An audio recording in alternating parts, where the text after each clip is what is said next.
Good morning, कैसे आप सभी लोग। मैं आदित्य आप सबका स्वागत करता हूं हमारे मैथ से चैनल न्यूमेरिकल वाला पे, जहां आज हम कवर करने जा रहे हैं टारी 1.0 के अंतर्गत एलसीआर सीरीज के न्यूमेरिकल्स। हमने पिछले लेक्चर में एल सीरीज को बहुत अच्छे से समझा था, सीखा था, उसके सारे कॉन्सेप्ट को जाना था और आज हम उन्हीं को न्यूमेरिकल के श्रम से और ज्यादा क्लैरिफाई करने वाले हैं। तो जल्दी से हाथ में कॉपी और पेन ले लीजिए ताकि हम न्यूमेरिकल्स को धुआं कर दे सकें। आइए, तो हमारे पास आ गया फर्स्ट क्वेश्चन। क्या लिखा? A series combination of an inductor L, a capacitor C and a resistor R connected across an AC source of EMF of peak value E naught and angular frequency omega. Plot a graph to show variation of impedance of the circuit with angular frequency omega. चलो बात को पहले समझते हैं। हमारा जो impedance होता है वो कैसे डिफाइन होता है? तो Z इज इक्वल टू, किसकी बात करें? एलसीआर की, तो आर स्क्वायर, फिर क्या होता है? XL माइनस XC का होल स्क्वायर होता है। क्या बात समझ रहे हैं? अब जरा देखो, क्या ये Z जो है वो एंगुलर फ्रीक्वेंसी पे डिपेंड करेगा? तो आर स्क्वायर प्लस एक्सएल को जरा ओपन करोगे तो क्या मिलेगा? ओमेगा एल, माइनस एक्सी को ओपन करेंगे तो क्या मिलेगा? Omega C. ध्यान से देखो, ये जो हमारे पास ये क्या है? हमारी एंगुलर फ्रीक्वेंसी, यानी इनकी वैल्यू इंक्रीज और डिक्रीज होने से जेड पे इफेक्ट पड़ता है। ठीक है, तो अब जब हम इसका ग्राफ फॉर्म करेंगे, ठीक है, तो इस तरफ हमने ले लिया है जेड को और इस तरफ हम ले रहे हैं एंगुलर फ्रीक्वेंसी को। तो जब हम इसका ग्राफ बनाते हैं तो हमें ग्राफ का रिजल्ट कुछ ऐसे देखने को मिलता है। क्या बात समझ गए? ओके, अब जब ये जो मिनिमम वैल्यू जहां पे हमें मिल रही है, ग्राफ की जो लोवेस्ट वैल्यू हमको देखने को यहाँ पे मिल रही है, ये वैल्यू पता कब होती है? ये होती है Z is equal to R। ये कब होता है जानते हैं? जब हमारे जो सर्किट होता है वो क्या करना स्टार्ट कर दे? रेजोनेंस करना स्टार्ट कर दे। तो ऐसी कंडीशन पे हमारे पास ये टर्म बन के तैयार होता है। क्या बात समझ गए आप लोग? Get it? तो हो गया पहला क्वेश्चन। चलो सेकंड क्वेश्चन पे जंप करते हैं। What is the second question? क्या लिखा? A series LCR circuit is connected to an AC source of variable frequency. Draw a suitable phasor diagram to deduce the expression for the amplitude of the current and phase angle. तो देखो ध्यान से, ने क्या बोला है कि phasor diagram बनाना है एलसीआर का। समझ गए? तो एलसीआर का फेजर डायग्राम मैंने आपको बनाना सिखाया है। आज इसे सॉल्व करने के लिए एक सिंपल सा फेजर डायग्राम बनाते हैं। ठीक है, तो देखो इस तरफ हम रखते थे वीआर को, पाई बाई 2 कौन आगे होता है? वीएल आगे होता है। पाई बाई 2 पीछे कौन होता है? वीसी पीछे होता है। तो इनके बीच में जो फेज का गैप आता है वो कितना आ जाता है? 180 आ जाता है। तो पाई बाई 2 इधर हो गया, पाई बाई 2 इधर हो गया। यहाँ तक बात समझ में आ गई? ओके, फिर हम क्या करते हैं? हम लेट कर लेते हैं कि कोई एक टर्म किसी से ज्यादा होगा। तो VL is greater than VC अगर मैं लेट करूं तो जो हमारा बचा रिजल्टेंट है वो इधर आ जाएगा।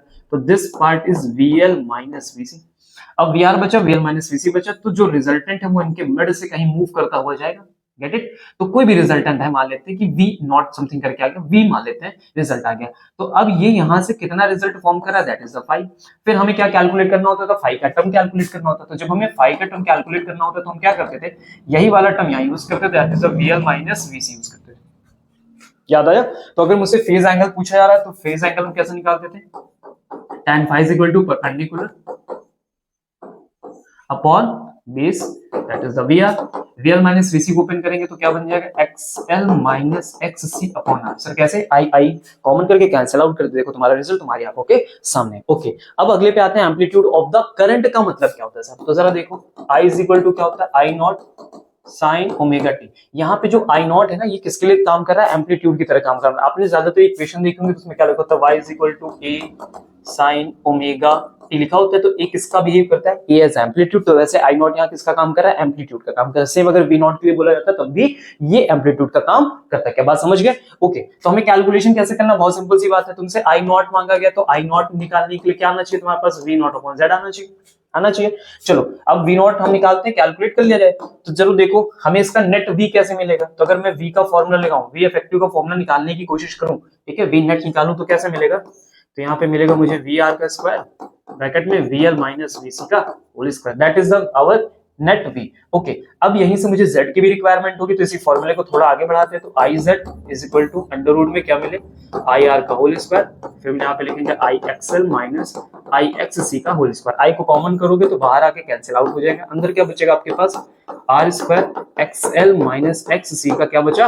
होल स्क्वायर बचा। देखो ये तुम्हारे पास z का रिजल्ट आ गया। चलो इसको कैलकुलेट किया जाए तो ये वी नॉट कैसे मिलेगा? तो ये तो पीक वैल्यू होगी। तो पीक वैल्यू का आरएमएस के साथ क्या रिलेशन होता है? तो V not is equal to होता है वी RMS और फिर यहाँ पे लिखा होता है √2 अपॉन में क्या आता है? फिर Z आ जाता है। ठीक है, जो हमने अभी वैल्यू कैलकुलेट की क्या थी? RMS का रिजल्ट था। तो ये वाला रिजल्ट हम यहाँ पुट करेंगे, ये Z का रिजल्ट हम यहाँ पुट करेंगे, आंसर आ जाएगा। क्या बात समझ गए? ओके, चलो अगले क्वेश्चन पे आते हैं। Question number 3.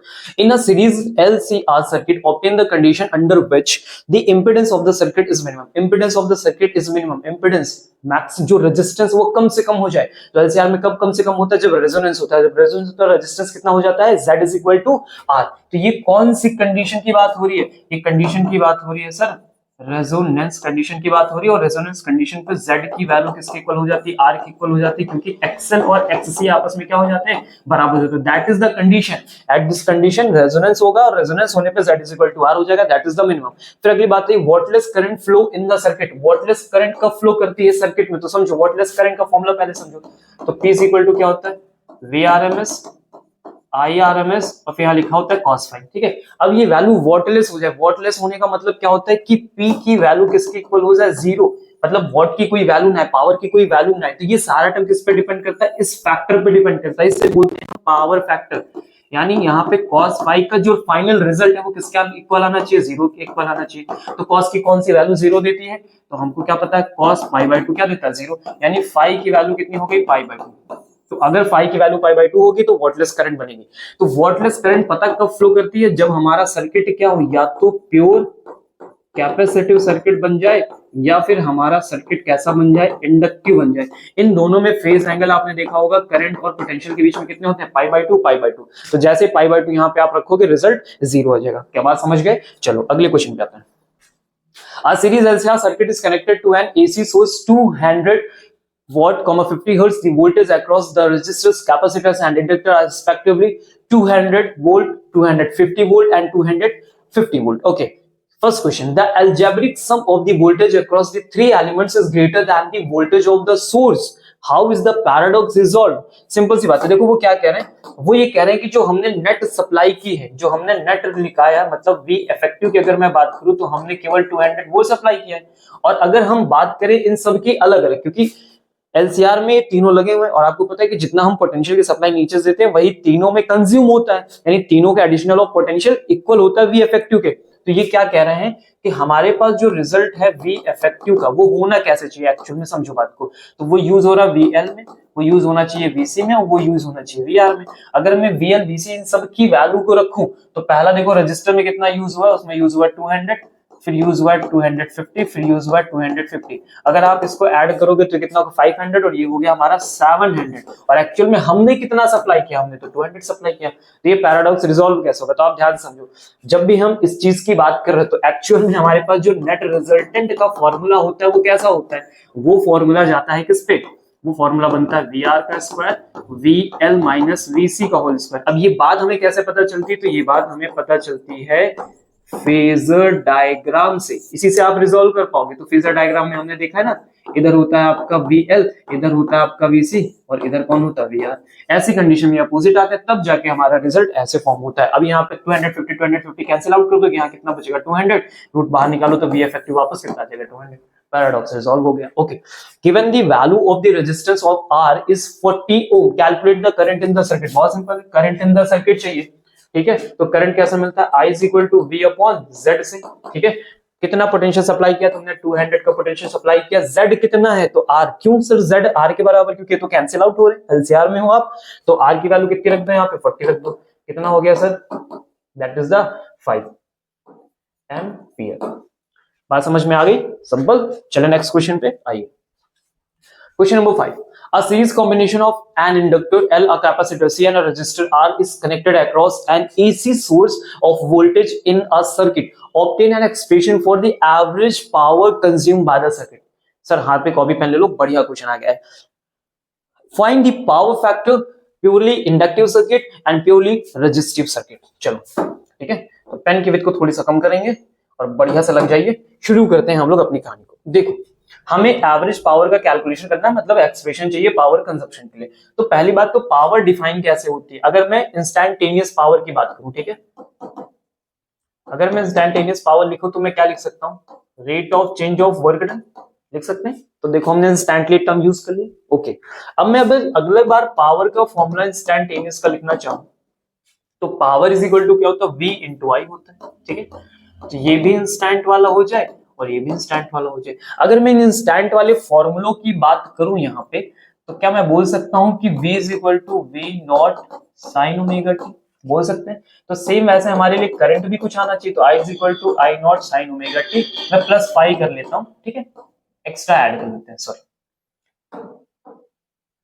तो हम यहाँ पे क्या ये एक्स्ट्रा ऐड कर लेते हैं, क्या ये बात समझ में आ गई, ठीक है। फाइव ले लिया हमने, तो ये वैल्यूज को हम यहाँ पे लाके क्या कर सकते हैं, पुट कर सकते हैं। अब देखो जरा दोनों बातें क्या सेम है, तो मैं बोल सकता हूँ D W by D T is equal to V instantaneous, और यहाँ लिख सकते हैं हम आई इंस्टेंटेनियस। लिख सकते हैं हम यहाँ से क्या कैलकुलेट कर ले, हमको क्या बताना है, एवरेज पावर कंज्यूम, यानी टोटल पावर चाहिए, तो टोटल वर्क डन मिल जाए, उसको टोटल टाइम से डिवाइड कर देंगे तो टोटल पावर तक पहुंच जाएंगे। ओके चलो तो लिखते हैं D W is equal to, है ना, वी इंस्टेंटेनियस आई इंस्टेंटेनियस, और ये हमने लगा दिया डी टी। तो अब पता है कि नेट रिजल्ट तक जाने के लिए तुमको क्या करना पड़ेगा, तो तुम्हें मारना पड़ेगा सर इनका इंटीग्रेशन, कहां से कहां तक, तो होल एवरेज के लिए जाना है तो वो 0 से टोटल डब्ल्यू और टाइम 0 से टोटल कितना जाएगा, टी जाएगा। ठीक है, एक सेकंड मैं इसको थोड़ा अच्छे से बना देता हूं, that is the total time T. समझ गए बात को। चलो अब आगे बढ़ते हैं, तो ये हमारा वर्क डन तो टोटल कैलकुलेट हो जाएगा। चलो यहाँ पे फॉर्मूले को ओपन किया जाए 0 से टी तक, आई इंस्टेंटेनियस होगी तो लिखेंगे V naught sine omega T, और यहाँ पे लिखेंगे हम लोग I naught sine omega T plus 5। लिख लिया हमने, क्लियर है सबको यहाँ तक। ओके आगे क्या लिखेंगे हम, डी टी। चलो अब इसी स्टेप को कंटिन्यू करेंगे, हम बार बार इन चीजों को नहीं लिखेंगे। तो ये लिखा 0 से टी तक, ये लिखा हमने यहाँ पे वी नॉट आई नॉट की कोई जरूरत सर है पढ़ने वाली है नहीं हमें, इनको उठा के जरा बाहर पटक दो, क्योंकि ये तो पीक वैल्यूज है, ये बदलेंगी नहीं, तो ये बाहर कर दिया हमने। अब जरा देखो ये लिखा है साइन ओमेगा टी, और ये क्या लिखा है साइन ए प्लस बी। साइन ए प्लस बी का फॉर्मूला क्या होता है, तो क्या होगा sign A cos B plus cos A sine B, लिखा और ये लगा दिया हमने डी टी। यहां तक सबको बात समझ में आई। ओके चलो साइन ओमेगा टी को अंदर लेके चलते हैं सर, मल्टीप्लाई करेंगे, तो लिखते हैं हम लोग यहाँ पे, चलो मल्टी कर लो तो फिर दिक्कत ना हो। वी नॉट आई नॉट 0 से टी लगाया, साइन को ले चलो अंदर भाई, तो लिखा sine square omega T cos 5 plus, अब साइन ओमेगा टी फिर से अंदर जाएगा, तो लिखा हुआ है sign omega T cos omega T, और यहाँ पे लिखा है साइन 5। इन सबको भैया हमने किया ब्रैकेट के अंदर और बाहर लगा दिया डी टी। घबराइए नहीं है कुछ नहीं, पूरा मैथ ही तो है, सॉल्व कर रहा है बस सिंपल सा। वी नॉट आई नॉट अब लगा दिया 0 से टाइम। चलो ऐसा करते हैं इनमें कुछ कुछ बंटवारा कर दिया जाए, तो आइए बंटवारा करते हैं सर।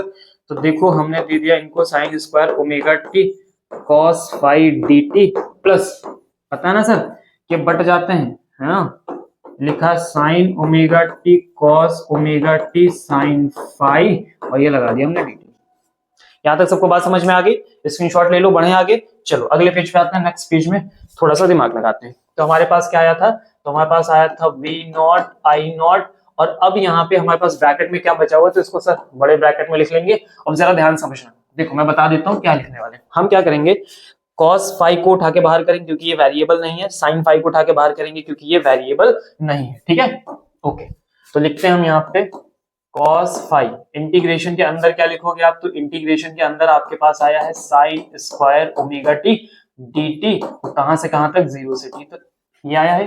फिर हमने यहाँ पे लगाया प्लस, और प्लस लगाने के बाद अब किसको उठा के बाहर किया गया है, यहाँ से साइन 5 को बाहर किया गया है, इंटीग्रेशन लगा दो 0 से टी तक, और यहाँ लिखा हुआ है साइन ओमेगा टी, और यहाँ लिखा है कॉस ओमेगा टी, इतना लिखा हुआ है और साथ में यहाँ पे लिखा हुआ है dt। ओके अब जरा ध्यान से देखो, इसका इंटीग्रेशन तो हो नहीं सकता, तुम जानते हो, तो साइन स्क्वायर के टर्म को कन्वर्ट करना पड़ेगा cos 2 थीटा के टर्म में। ठीक है, ये sin 2 omega T cos omega T लिखा है, अगर मैं इसमें 2 से मल्टीप्लाई कर दूं तो क्या ये sin 2 थीटा का फॉर्मूला बन जाएगा, sin theta cos theta. Okay तो हम चलो करते हैं सर, तो हमने यहाँ पे 2 से मल्टीप्लाई किया और 2 से डिवाइड कर दिया। ठीक है, ये लिखा हमने v नॉट, ये लिखा हमने i नॉट, ये लिखा हमारे पास cos 5, इंटीग्रेशन इस टर्म को हम क्या लिखेंगे, तो इस टर्म को लिखेंगे 1 minus cos 2 omega T upon 2, तब जाके इसका हम इंटीग्रेशन कर पाएंगे। ठीक है, ये लिखा दिया हमने dt प्लस, अब देखो यहाँ पे लिखा है हमने sin 5। अब जरा ध्यान से देखो 2 2, तो सर एक 2 उठा के बाहर ले आइए आप, इंटीग्रेशन लगाओ 0 से t तक। अब जरा देखो ये क्या बन गया, तो ये बन गया 2 sin omega T cos omega T बन गया। अब चलो इसको सॉल्व कर लेते हैं, तो लिखा v not i not cos 5 लिखा हुआ है, इंटीग्रेशन लगाया हमने 0 से t तक का इंटीग्रेशन लगाया। ओके अब जरा देखो यहाँ से 2 उठा के बाहर करते हैं, इनके पास भी 2, तो पूरा पूरा 2 ही बाहर लेके चले जाओ, तो अंदर क्या बचेगा 1 minus cos 2 omega T, bracket के अंदर लिख लो, यहाँ लिखो dt प्लस, यहाँ लिखो आप sin 5। अब जरा देखो ये क्या बन गया 0 से t तक, तो इसे हम बोल सकते हैं sin 2 ओमेगा टी, और साथ में लगा हुआ है dt।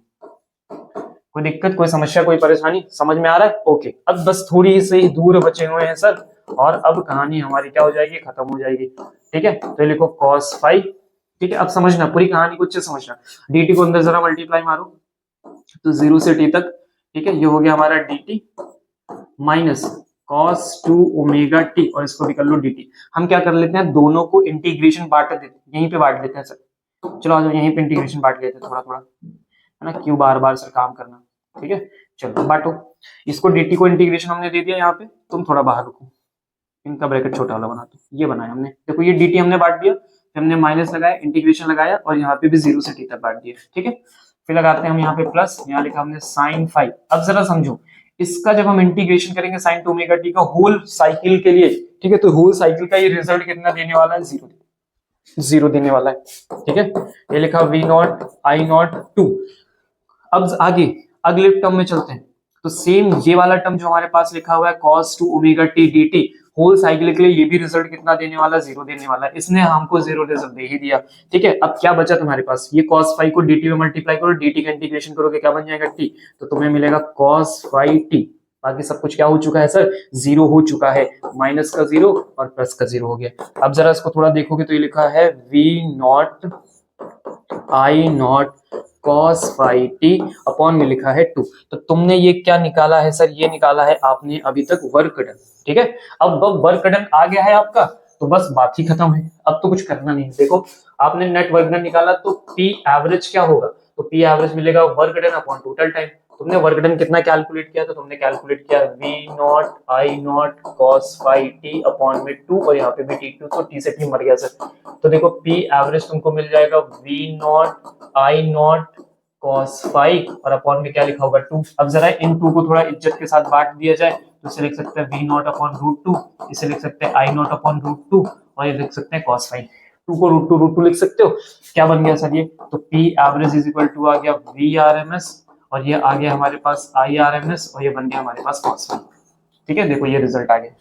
ये हमें एक्सप्रेशन फाइंड आउट करके देना था। ठीक है, थोड़ी सी मैथ लगी तो थोड़ा मेहनत तो करना पड़ेगा। ओके, अब इन्होंने क्या बोला था, इन्होंने अगले क्वेश्चन में बोला था कि आप कैपेसिटिव इंडक्टिव, है ना, शायद आई थिंक था, ध्यान से देखा, क्या बोला था, प्योरली इंडक्टिव सर्किट के लिए पावर फैक्टर बताओ, प्योरली रेजिस्टिव सर्किट के लिए पावर फैक्टर बताओ। ठीक है, तो पहली बात है प्योरली इंडक्टिव के लिए बात करो, तो प्योरली इंडक्टिव में V और I के बीच में जो फेज डिफरेंस होता है वो π/2 को होता है। अगर मैं पावर फैक्टर cos π/2 रख दूं तो पावर मेरी कितनी हो जाएगी, 0 हो जाएगी, और पावर फैक्टर कितना आएगा, φ = π/2 आएगा। समझ गए। अगले में आ जाओ, प्योर रेजिस्टिव सर्किट आ जाओ। ठीक है, तो प्योर रेजिस्टिव सर्किट में क्या होता है, V और I के बीच में क्या होता है, सेम फेज होता है, सेम फेज होता है सर। अगर सेम फेज होगा तो फाई की वैल्यू कितनी बन जाएगी, तो फाई की वैल्यू बनेगी 0, यानी cos 0 कितना हो जाएगा, 1 हो जाएगा। क्या बात समझ में आ रही, तो पावर का फॉर्मूला क्या बनेगा, Vrms और Irms, ये हमारे पास रिजल्ट आ जाएगा। ये प्योर रेजिस्टिव हो गया और ये इंडक्टिव हो गया। बात समझ में आ गई सबको, स्क्रीनशॉट ले लो, ले लिया, चलो बढ़ते हैं आगे। कोई दिक्कत परेशानी पीड़ा, चलो चलिए हम अगले क्वेश्चन पे आ गए। Series LCR 20 ohm, L is equal to 2H 2 Henry and C is equal to 50 microfarads connected to a 200 volt DC source of the variable frequency. What is the amplitude of the current? What is the amplitude? तो मैंने अभी थोड़ी देर पहले बताया था, what is the amplitude represented by I naught. Clear है। फिर the average power transfer to the circuit in one complete cycle, कितना एवरेज पावर होगा ये भी निकालेंगे। अभी हमने फॉर्मूला बनाया P is equal to का ना V RMS I RMS at resonance, हमें ये बातें सारी रेजोनेंस पे बतानी। ठीक है, तो चलो आई नॉट का फॉर्मूला कैसे मिलेगा, तो I naught is equal to क्या होना चाहिए, वी नॉट अपॉन जेड होना चाहिए, यानी जेड मिल जाए इसका। अब चलो जेड कैलकुलेट करते हैं, तो जेड का फॉर्मूला लिखो, तो जेड का फॉर्मूला क्या होगा, आर का स्क्वायर एक्सएल माइनस एक्ससी का होल स्क्वायर। अब जरा देखो ये बात हम कहाँ कर रहे हैं, रेजोनेंस पे कर रहे हैं, तो जब आप बात रेजोनेंस पे कर रहे हो तो एक्सएल और एक्ससी आपस में क्या हो गया, बराबर थे, तो कैंसिल हो गया। तो Z is equal to R का स्क्वायर कितना हो गया 20, तो हमारे पास रिजल्ट आ गया 20 का। ठीक है, दैट इज 20 ओम। यहां तक हम पहुंच गए, जेड आ गया। ओके, अब बात करनी थी हमें वी नॉट पे, तो हमें अगर वी नॉट की वैल्यू मिल जाए तो बात बन जाए। ठीक है, तो चलो कैसे मिलेगी हमें, तो I naught is equal to V naught की वैल्यू, तो V not is equal to क्या होता है, V RMS into root 2। V RMS कितना है वहां पे देखो 200 है, जो भी वैल्यू गिवन की जाती है वो हमेशा आरएमएस होती है, आप इस बात को ध्यान रखिएगा। अपॉन में कितना आ जाएगा 20, तो ये सर कितना आ गया 10√2। ठीक है, तो ये हमारे पास 10√2 एम्पियर की करंट आ गई। यहां तक सबको बात समझ में आई, पहला हमने कवर कर दिया। Second, the average power transfer to the circuit in one complete cycle, one complete cycle में पावर, तो पावर एवरेज हमको निकालना है। ठीक है, ये कितना हो गया, वी आरएमएस और आई आरएमएस। अब बात आती है cos 5, तो cos 5 में क्या रखें सर, क्या कर दे, पाई बाई 2 रखें कि कुछ और रखें? तो ध्यान से देखो ये क्या है, रेजोनेंस है। रेजोनेंस में सर्किट किसकी तरह बिहेव करता है, प्योर रेजिस्टिव सर्किट की तरह बिहेव करता है। प्योर रेजिस्टिव सर्किट हो गया तो फेज एंगल सेम हो जाएंगे। जब फेजेस उन दोनों के सेम हो जाएंगे तो cos फाई की वैल्यू 0 बनेगी, यानी ये रिजल्ट फाई 0 तो हो गया 1, यानी फाइनली वीआरएमएस और आईआरएमएस। वीआरएमएस हमारे पास कितना है, हमारे पास 200 है। आईआरएमएस हमारे पास कितना है, 10 है। ध्यान से देखो हमारे पास रिजल्ट कितने का आएगा, हमारे पास 10 का आएगा, रूट से डिवाइड कर दो तो हमारे पास ये आई नॉट हमने निकाला था, ठीक है, कितना आ गया 2000 वॉट। तो ये भी हमने कैलकुलेट कर लिया। अगले वाले पार्ट में आ जाओ, calculate the potential drop across the capacitor. Potential drop हमें चाहिए अक्रॉस द कैपेसिटर चाहिए, ठीक है, चलो ध्यान से समझते हैं। तो पोटेंशियल ड्रॉप कैसे निकालते हैं, तो पोटेंशियल ड्रॉप वी सी का चाहिए तो क्या आएगा आई इंटू एक्स सी, ठीक है। अब हमें एक्स सी की वैल्यू जब तक मिलेगी नहीं तो बात बनेगी नहीं, क्यों, क्योंकि अगर मैं आगे फॉर्मूले को ओपन करूं तो X C is equal to होता है 1 अपॉन ओमेगा सी, होता है 1 अपॉन ओमेगा सी, यानी हमें ओमेगा सी का तो टर्म मिले ही मिले, कैलकुलेट हो जाए। अब अगर मैं इसको एक लाइन और आगे लेके जाऊं तो ओमेगा सी होता है 2 पाई एफ सी, तो ये फ्रीक्वेंसी चाहिए। अब हमें ये फ्रीक्वेंसी मिलेगी कहां से, तो ध्यान से देखो हमने रेजोनेंट फ्रीक्वेंसी निकालना सीखा था 1 अपॉन 2 पाई अंडर रूट में लिखा था एल सी, ठीक है। चलो सारी वैल्यू को रखते हैं, तो यहाँ पे लिखेंगे 2 इंटू 3.14 लिखा। अंडर रूट में आ जाओ, एल की वैल्यू को पुटअप करो तो एल कितना दिया हुआ है, तो आपको 2 दिया हुआ है, ठीक है। यहाँ लिखा 2 हेनरी इंटू सी की वैल्यू कितनी गिवन की गई 50 माइक्रोफैरड, तो 50 माइक्रो का मतलब होता है -6, ठीक है। अब क्या होगा, ये 100 हो गया, ये 10 की पावर -4 हो गया, 10 की पावर -4 को बाहर निकालोगे तो 10 की पावर -2 बाहर आएगा, और 10 की पावर -2 को ऊपर लेके जाओगे तो क्या होगा 10 की पावर 2 हो जाएगा, दैट इज द 2 इंटू 3.14। अगर मैं 100 को 2 से डिवाइड करूं तो दैट इज द 50 अपॉन 3.14, ठीक है। अब मैं मान के चलता हूँ कि 3 से 50 को डिवाइड करूंगा तो 15 टाइम्स में कितना पहुंच जाएगा 40 पहुंच जाएगा, यानी 15 पॉइंट से थोड़ा सा हल्की वैल्यू आनी, तो 15 पॉइंट अप्रॉक्स अगर हम कैलकुलेट करते हैं तो 50.9 समथिंग के आसपास इसकी फ्रीक्वेंसी हमारे पास कैलकुलेट होती है। चलो अब हमने ये वैल्यू कैलकुलेट कर लिए, तो क्या हम यहाँ से एक्सेल फाइंड आउट कर सकते हैं, तो देखो फ्रीक्वेंसी का रिजल्ट आ गया। फ्रीक्वेंसी का रिजल्ट हम लाके यहाँ पे क्या करें, पुट अप कर दें। देखेंगे जब हम सारी वैल्यू को रख के कैलकुलेट करते हैं तो ये वैल्यू अप्रॉक्स कितना पहुंच जाती है 200 के आसपास पहुंचती है। जब हम सारा कैलकुलेशन करते हैं, तो जब हम कैलकुलेशन करते हैं ये किसकी वैल्यू हमने निकाल ली, हमने वैल्यू निकाल ली एक्स सी की 1 अपॉन ओमेगा एल की, यानी 1 अपॉन 2 पाई एफ सी की वैल्यू 200 के समथिंग के आसपास। तो वीसी कितना आ जाएगा, आई आपने ऑलरेडी 10 निकाल के रखा हुआ है, ये कितना आ गया 200 मल्टीप्लाई कर दोगे तो ये भी कितना चला जाएगा 2000 पहुंच जाएगा। तो that is the answer, get it, okay. चलो अगले पे आते हैं, question number 7, find the value of the phase difference between the circuit and the voltage in the series LCR shown below, which one leads in phase and current, है ना। हमको ये बताना है फेज में, तो हमको क्या चाहिए, फेज डिफरेंस निकालना है। तो फेज डिफरेंस मैंने आपको पहले बताया tan phi is equal to xl minus xc upon में क्या आता है, r आता है, ठीक है। अब xl का फॉर्मूला क्या बनेगा, ओमेगा, इसका फॉर्मूला क्या बनेगा, ओमेगा c, अपॉन में क्या आएगा, r आएगा। तो इन वैल्यूज को पहले कैलकुलेट कर लिया जाए, ठीक है। तो सबसे पहले हम कैलकुलेट कर लेते हैं xl is equal to omega into L. ओमेगा की वैल्यू देखोगे तो इस फिगर में दी है 1000, तो हमने यहाँ पे लिखा 1000। उसके बाद L की वैल्यू कितने गिवन की, उन्होंने 100 गिवन की, 100 के साथ में लगा हुआ है मिली हेनरी, तो -3 हेनरी ये हो गया हमारे पास, ठीक है। तो देखो 3030 हो गया, तो ये हमारे पास 100 हेनरी बच गया। इसके बाद हमें क्या चाहिए, xc is equal to 1 upon omega c, ठीक है। तो 1 बाय ओमेगा की वैल्यू क्या हमारे पास 1000 है। c की वैल्यू कितने गिवन की गई, तो c उन्होंने दिया है 2 माइक्रोफैरड, हो सकता है क्वेश्चन थोड़ा अच्छे से ना दिख रहा हो, ठीक है, दैट इज द 2 माइक्रोफैरड। अब ये -6 ऊपर लेके जाओगे तो 10 की पावर 6 अपॉन में कितना बचेगा 1000 इंटू 2, तो क्या बचा 10 की पावर 3 अपॉन 2। अगर मैं इसे लिखूं तो 1000 लिखा हुआ है, 1000 को अगर मैं लिखूंगा तो मेरे पास कितना बचेगा 500 बचेगा। तो ये मेरे पास आ गया है, एक सेकंड, मेरे पास ये वैल्यू आ गई है और ये वैल्यू आ गई, ठीक है। तो हमारे पास रिजल्ट इसका कितना आया था, इसका आ गया था 100, sorry that is the ohm और that is the ohm, okay. XL आ गया, एक्ससी आ गया है, और हमको चाहिए आर, आर तो 400 साफ साफ हमको दिया ही उसने, तो ये लिख लिया हमने यहाँ पे 400 हो। चलो अब इसमें ले जाके हम वैल्यू को पुटअप करने की कोशिश करते हैं कि हमारा फेज कितना आएगा, तो सारी वैल्यू रख दीजिए। तो लिखा हुआ है 100 माइनस 500 अपॉन 400, ठीक है। तो ये कितना हो गया माइनस का 400 अपॉन 400, दैट इज द -1, ठीक है। ये निकलता है कैसे सर, tan phi के इक्वल निकलता है। तो जरा देखो phi इज इक्वल टू, तो ये -1 पता आपको कहां पे मिलेगा, tan phi पे मिलेगा tan 135 डिग्री पे, तो phi इज इक्वल टू क्या हो गया 135 डिग्री। ये रिजल्ट तो हमारे पास आ गया। अब बात आ रही है कि इसमें लीड और लैग वाली बात आ रही है, तो करंट और वोल्टेज के बीच में कौन लीड करेगा ये क्वेश्चन हमसे पूछा है। तो ये पता कैसे चलेगा, चलो ध्यान से देखो, इन दोनों कैलकुलेशन में किसकी वैल्यू ज्यादा आई है, तो 500 ज्यादा है, मतलब XC की वैल्यू इज ग्रेटर देन क्या है, XL है ज्यादा।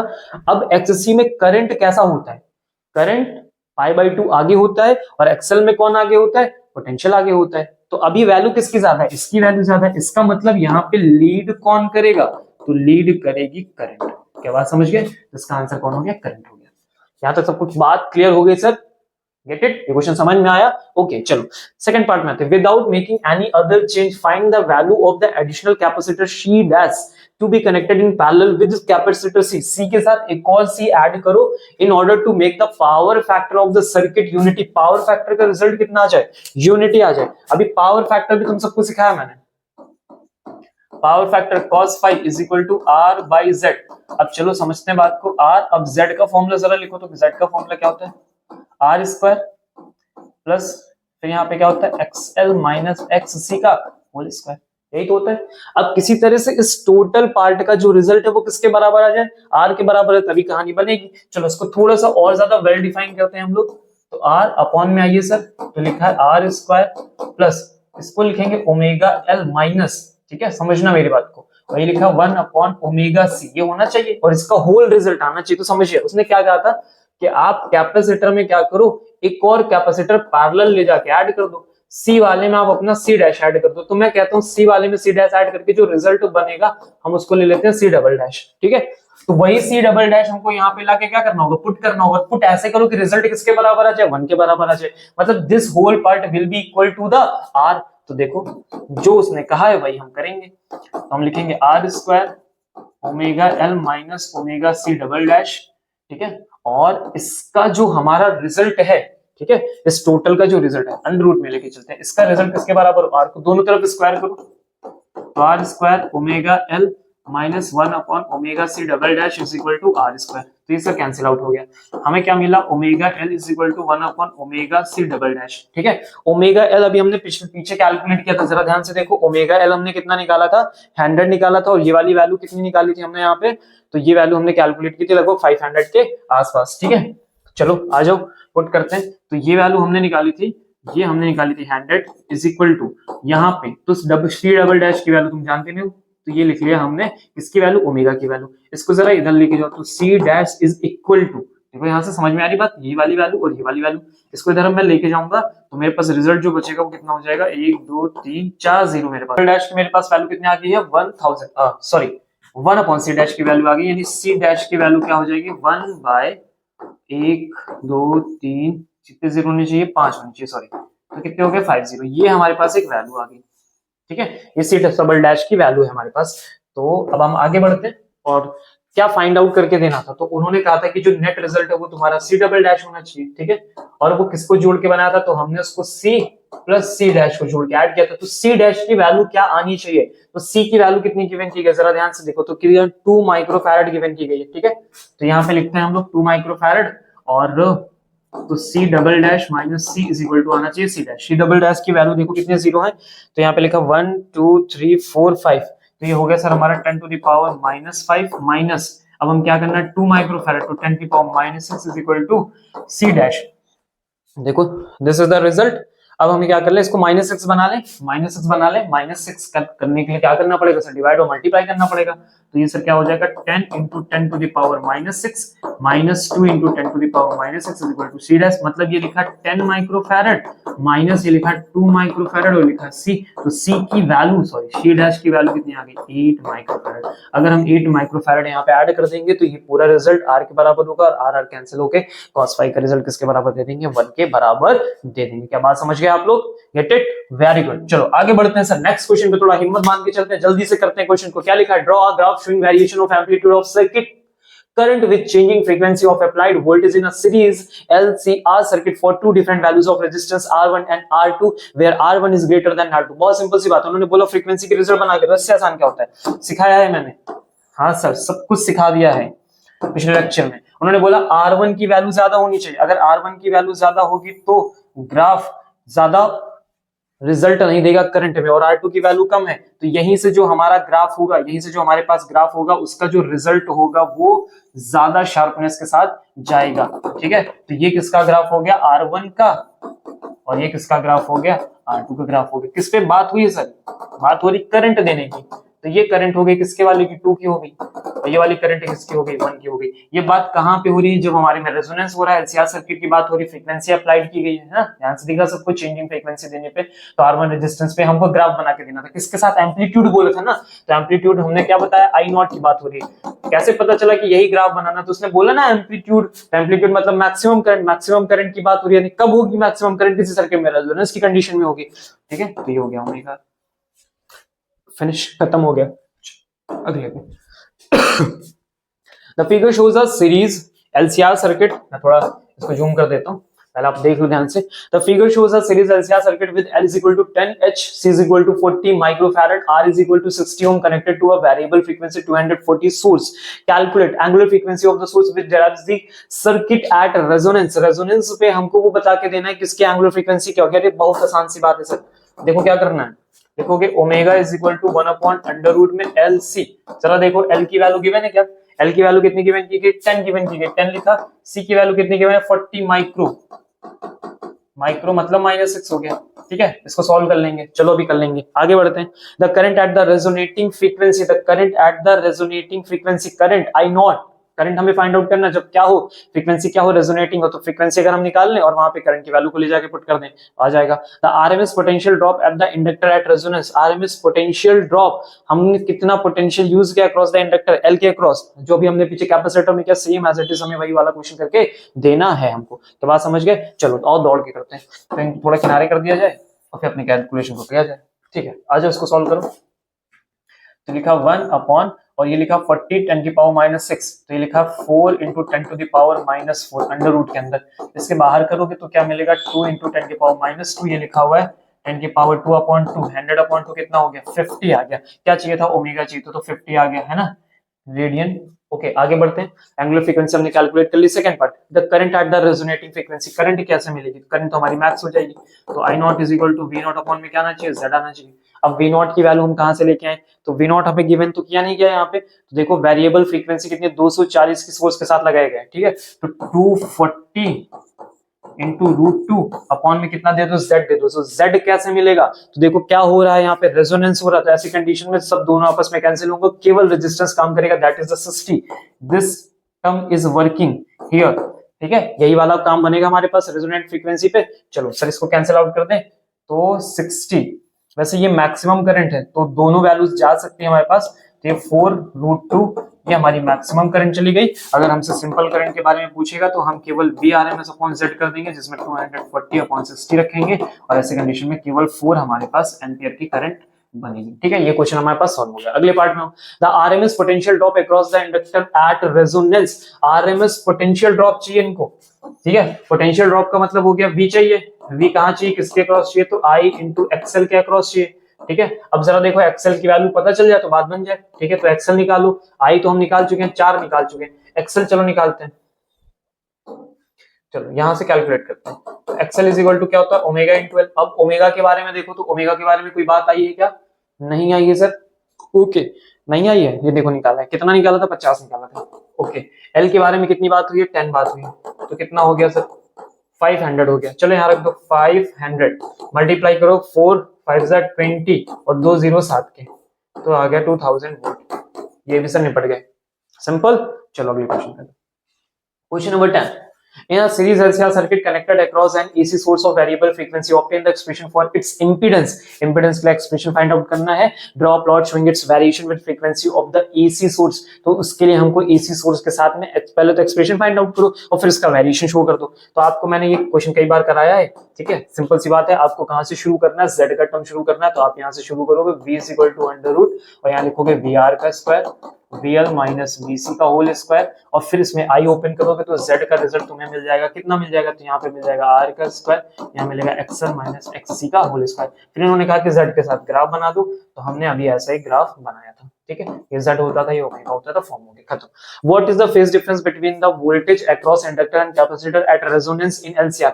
याद करो अभी हम लोगों ने फेजर डायग्राम बनाया था, ठीक है, ऐसे करके, तो यहाँ पे होता था सर हमारा कौन सा पोटेंशियल का, R पोटेंशियल होता था, यहाँ होता था VL और यहाँ क्या होता था VC। सर इनके बीच में गैप देखो तो ये π/2 और ये भी कितना है π/2, टोटल फेज डिफरेंस अगर आप देखोगे तो कितने का मिल रहा है, पाई का मिल रहा है। तो इसका आंसर कितना हो गया, रेजोनेंस पे पाई हो गया। थर्ड पार्ट में हो क्या लिखा, when an inductor is connected to a 200 volt DC voltage, a current of 1 ampere flows through it when the same inductor is connected to a 200 volt 50 hertz AC source. Only 0.5 ampere current flows. Explain why. Inductors of the inductor. Delhi 2019 का ये हमारा question आ गया। चलो इसको कैसे solve करते हैं, तो आ जाओ सर, पहले थोड़ी सी बड़ी इरेजर कर लो, इन लोगों को हटाओ, पहले साधारण सी बातों को हटाओ जिनको हम पहले कर चुके हैं। ठीक है, ये हमारा लॉन्ग क्वेश्चन है इसलिए थोड़ा सा लंबा चौड़ा। चलो देखो, इन्होंने क्या बोला, connected to a 200 volt DC. तो जब हम बात कर रहे होंगे डीसी में, ठीक है, और तो उन्होंने करंट कितनी बोली, 1 एम्पीयर की फ्लो कर रही है यहाँ से। ठीक है, तो आप जरा देखो यहाँ पे रेजिस्टेंस कितना काम करोगे, तो R is equal to V upon में I। V कितना है 200, करंट कितनी 1 एम्पीयर की, तो कितना आ गया 200 वोल्ट। ठीक है, अब आगे क्या है, when the same inductor is connected to a 200 volt and 50 hertz AC supply source के साथ, तो ओनली 0.5 एम्पीयर करंट। तो अभी जो काम करेगा वो क्या काम करने जा रहा है, वो देखो इंडक्टर में जो हमने कनेक्शन करते थे, एक रेजिस्टेंस भी काम करेगा, वायर का रेजिस्टेंस और इंडक्टर, यानी अब यहाँ पे Z काम करेगा, किसमें, AC में क्या काम करेगा, Z। तो Z इज इक्वल टू क्या आना चाहिए, V अपॉन I आना चाहिए V अपॉन I। ठीक है, अब V की वैल्यू कितनी है 200, लेकिन I कितना मिला 0.5 मिला, जरा सॉल्व कर दो, कितना आना चाहिए 400 आना चाहिए। ठीक है, this part is the sorry क्या कर रहे हो जल्दबाजी में, थोड़ा आराम से लिखते हैं सर। ये हमने यहाँ पे R निकाला था तो ये आया था 200 ओम, और ये हमने यहाँ पे सॉल्व किया तो कितना आ गया 400 ओम आ गया। ठीक है, तो ये Z आ गया और ये हमारे पास R आ गया। अब जरा देखो क्वेश्चन क्या पूछा, explain and why also calculate the self inductance of the inductor. तो इस बात को क्या समझ में आया कि जब हम डीसी में काम कर रहे होते तो केवल रेजिस्टेंस काम होता है, क्योंकि ये फ्रीक्वेंसी इंडिपेंडेंट होता है, तो इससे कोई फर्क नहीं पड़ता, फ्रीक्वेंसी इंडिपेंडेंट है, तो एक्सेल वहां पे बिहेव नहीं करेगा, एक्सेल वहां पे बिहेव नहीं करेगा क्योंकि वहां फ्रीक्वेंसी इंडिपेंडेंसी, तो केवल रेजिस्टेंस काम कर रहा है, दैट्स व्हाई ये आंसर आ रहा है। जब आप आते हो एसी के साथ, तो एसी फ्रीक्वेंसी बेस्ड होती है, तो वहां पे एक्सेल अपना बिहेव करना शुरू कर देता है, ओमेगा एल यानी 2 पाई एफएल, तो उसका रिजल्ट ऐसे बन के आता है। अब हमसे क्या कह रहे हैं कि also calculate the self inductance of the inductor. चलो ये भी कैलकुलेट कर देंगे। तो अब जरा बात को समझना है ना, यहाँ पे जेड बना किससे, तो अंडर रूट आर स्क्वायर से बना है और एक्सएल स्क्वायर से बना है। ठीक है, Z तो तुमने अभी निकाला ही निकाला, कितना निकाला था 400। R की वैल्यू कितनी आई थी, तो R आया था 200 का स्क्वायर, प्लस अब एक्सेल को लिखेंगे तो एक्सेल को हम क्या लिख सकते हैं, ओमेगा एल। ओमेगा के बारे में कोई बात हुई है, नहीं बात हुई। फ्रीक्वेंसी के बारे में देखो 50 हर्ट्ज है, दैट इज द फ्रीक्वेंसी। ठीक है, तो फ्रीक्वेंसी, तो इसको लिखेंगे ओमेगा एल का स्क्वायर। एक स्टेप और आगे सर बढ़ाना पड़ेगा, ध्यान से देख लीजिए, बस कहानी खत्म होने को ही है। तो इसे लिख सकते हैं 4, इसे लिख सकते हैं 2 पाई एफ, उसका स्क्वायर करोगे तो 4 पाई स्क्वायर एफ स्क्वायर, उसके बाद फिर हमारे पास क्या आ जाएगा, एल स्क्वायर आ जाएगा। ठीक है, दोनों तरफ स्क्वायर कर दो तो ये कितना हो गया 16, और ये हमारे पास 2 के साथ 4 जीरो हो गए, और अंदर क्या हो गया 4, फिर 2 जीरो के साथ 4 जीरो हो गए, ये हो गया 4 पाई स्क्वायर। एफ की वैल्यू कितनी थी, तो हो गया 50 का स्क्वायर। क्या एल की वैल्यू के बारे में बात हुई है, एल तो निकालना ही है सर, ये हो गया एल स्क्वायर। अब हम इन सारे पूरे टर्म को क्या कर ले, सॉल्व कर दें। तो जब हम इस पूरे टर्म को बैठ के बढ़िया से सॉल्व करेंगे तो ये पॉइंट लगभग 0.1 हेनरी के आसपास हमें रिजल्ट देगा, क्योंकि हमने इसको कैलकुलेट करके ऑलरेडी रखा हुआ है। ठीक है, यहाँ पे, ताकि हमारा थोड़ा टाइम शॉर्ट हो सके, ये कैलकुलेशन हम आपके नाम इसको करके चेक करके आंसर आप मैच कर लीजिएगा। ठीक है, तो आई थिंक हमने अभी तक सारे जितने भी एलसीआर के मैक्सिमम क्वेश्चन से जो पूछे जा सकते हैं अलग अलग टाइप से, उन सारे वेरिएशन को हमने एक साथ कवर कर लिया। बस आप थोड़ा हिम्मत दिखा के बैठ के पढ़ो। ठीक है, ऐसे अच्छे क्वेश्चंस आते रहेंगे। ठीक है, और आप अच्छे से कर भी पाओगे, सीख पाओगे। बस थोड़ा सा समय देना, बढ़िया एक साथ बैठना, ताकि सारी क्लैरिटी आपके दिमाग में आ जाए। जो चीज समझ में ना थोड़ा बैक करके फिर से देख लो, क्योंकि मैं स्पीड को थोड़ा लेके चल रहा हूँ। क्या बात समझ गए? तो तब तक के लिए खुश रहे, मस्त रहे, मिलते हैं नेक्स्ट लेक्चर में। धन्यवाद।